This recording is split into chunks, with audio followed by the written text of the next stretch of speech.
Hey everyone, I'm Michael Douglas. Welcome back to Dr. Pundit, where we talk about music, not medicine. And on this edition of the show, another song review, the top 20 pivotal hit by the Doobie Brothers called Minute by Minute. And this is a review I've wanted to do for a while now because the album from which that came, Minute by Minute, is a very good example of how there's a marriage between different styles of music that are pervasive on the entire album. And I think consumers got unfairly shortchanged if they just bought the singles from this album, Minute by Minute, What a Fool Believes, and really never heard the whole thing. It's a great combination of jazz, R&B, and pop.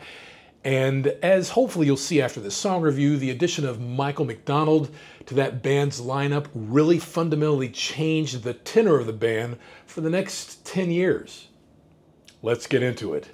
The story and the meaning behind Minute by Minute, the Doobie Brothers classic that highlighted Michael McDonald's growing influence on the band, is, I think, a story that I'd like to tell from my perspective.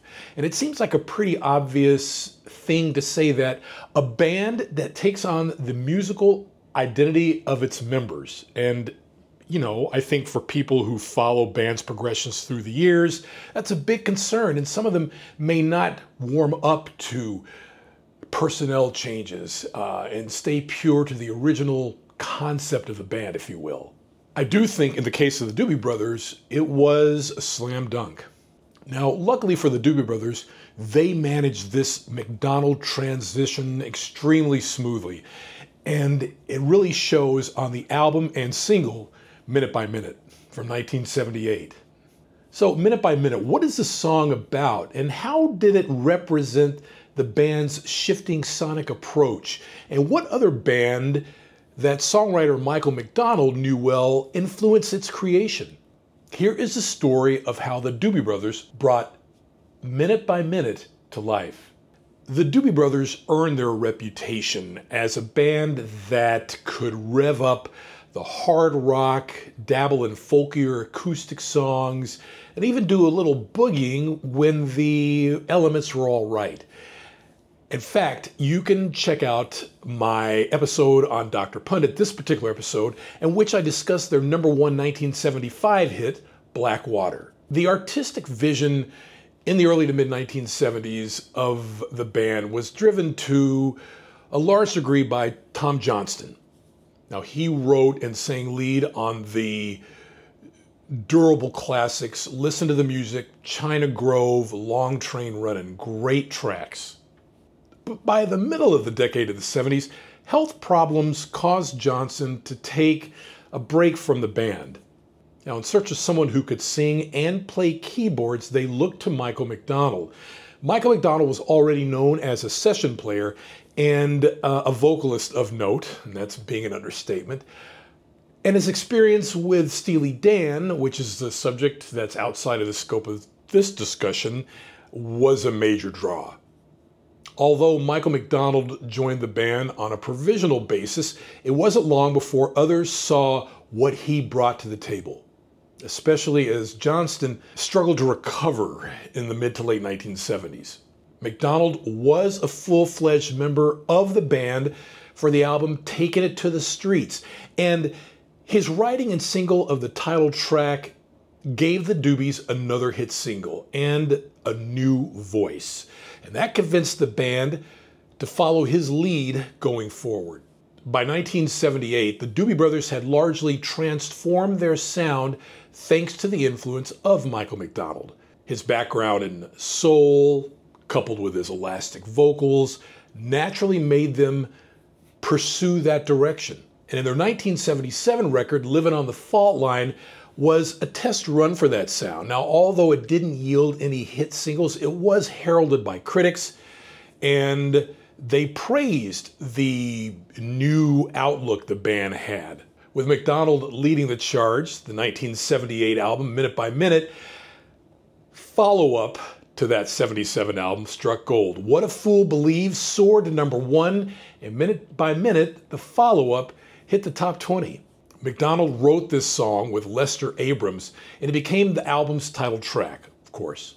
McDonald later explained to the magazine Vulture that the song was an attempt to capture the vibe of the genre-mixing Steely Dan album on which he had performed. The album was Pretzel Logic. Said McDonald, where Pretzel Logic had those major suspensions in the chord progression disguised as minor blues chords, it came out as jazz. It created a whole different harmonic ambiance to what was really just a blues song. Minute by Minute had the same idea in mind.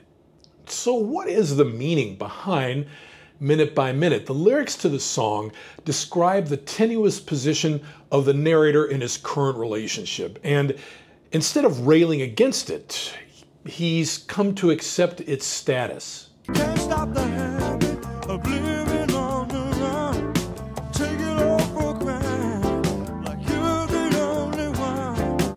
The song also acts as a warning to the girl. She can't simply expect him to always be there, enduring her slights. Living on my own, somehow that sounds nice.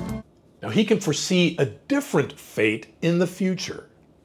By then, however, she might have just missed her chance. Just my luck, you realize